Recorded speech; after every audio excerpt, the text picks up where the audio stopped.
This is ABC-7 at 5. Opening statements in the murder trial of Eddie Ralph, the former Marine, is accused of shooting and killing Navy SEAL Chris Kyle, the inspiration behind the blockbuster film American Sniper. Good afternoon and thank you for joining us. I'm Rick Cabrera. And I'm Estela. Casas. The defense for the accused killer acknowledged some of the claims made by the prosecution. We'll get to the trial of Eddie Ray Ralph in just a bit. But first, our Storm Track Weather First Alert. Here's a live look outside. We alerted you yesterday and today. The winds are indeed a lot stronger this afternoon, and it is a bit colder outside. Doppler Dave Spielman issued the first alert because of the strong winds and dipping temperatures. Doppler.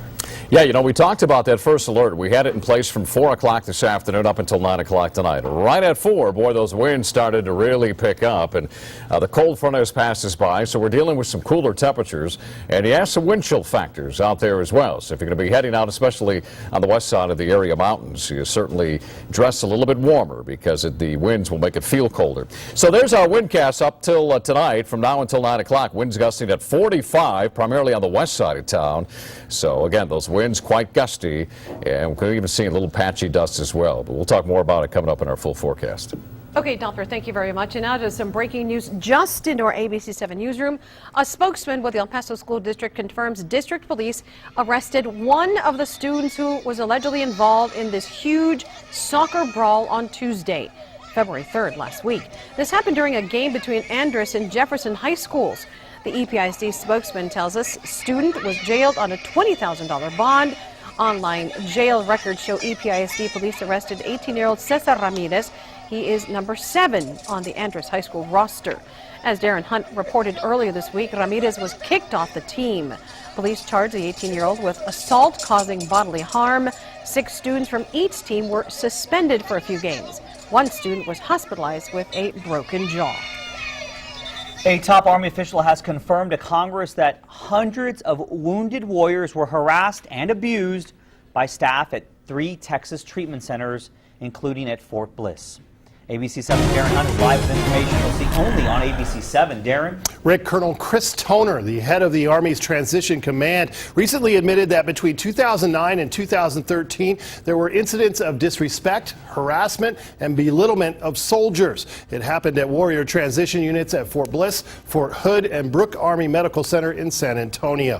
This is video of the Wounded Warrior Transition Unit at Fort Bliss. The unit's goal is to assist troops to either stay in the military if that's their desire or ease their transition to civilian life. More than 64,000 soldiers have received treatment at warrior transition units since its inception in 2007. Of them, 46% have returned to active duty in the Army, and the rest have been discharged. One Fort Hood psychiatrist said those suffering from PTSD were called slackers and told to man up and move on.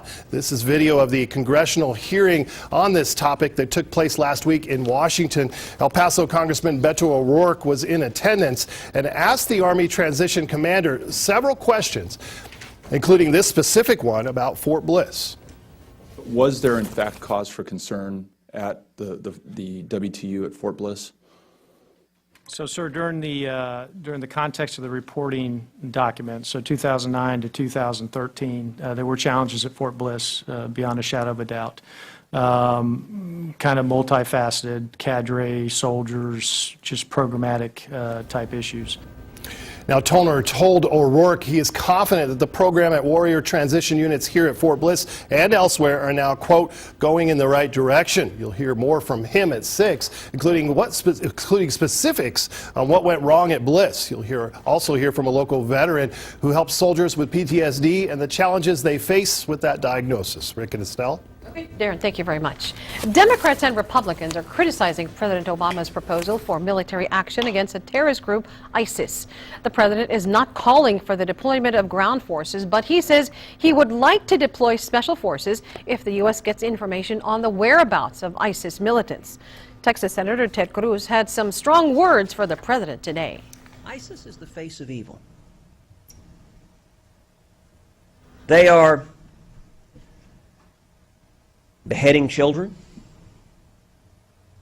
They are crucifying Christians. They are beheading journalists. Republicans say the proposal will not give our military the resources and flexibility it needs to deal with militants in Iraq and Syria. Democrats are worried time limits are too vague and fear this could turn into a war that will drag on for many years. For his part, Senator Cruz says the answer to defeating ISIS is simple. The solution to ISIS is not eradicating poverty throughout the Middle East. The solution to ISIS is not expanded Medicaid in Iraq. The solution to ISIS is to hunt down and kill the terrorist leaders.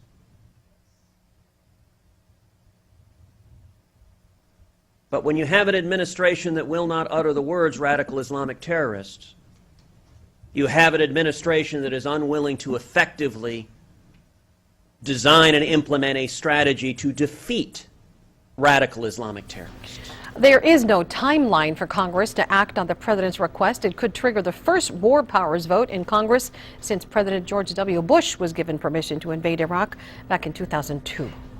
Prosecutors say the former Marine accused of killing celebrated Navy SEAL Chris Kyle was high on pot and drunk at the time of the deadly shooting. Kyle inspired the blockbuster film American Sniper. During opening arguments today, District Attorney Alan Nash said there is overwhelming evidence Eddie Ray Routh killed Kyle and another man in February 2013.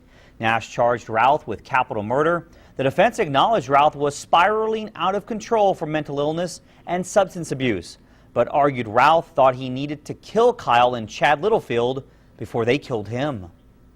He had a drinking problem, probably too much smoking marijuana.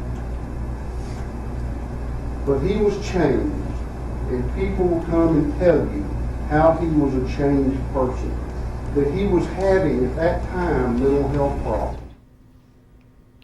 Chris Kyle's family was present during today's opening arguments. His wife even took the stand to talk about the last time she saw her husband.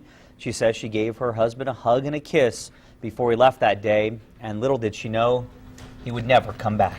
Rick, the man wanted in the shooting of a former KVIA sports anchor, turned himself to police.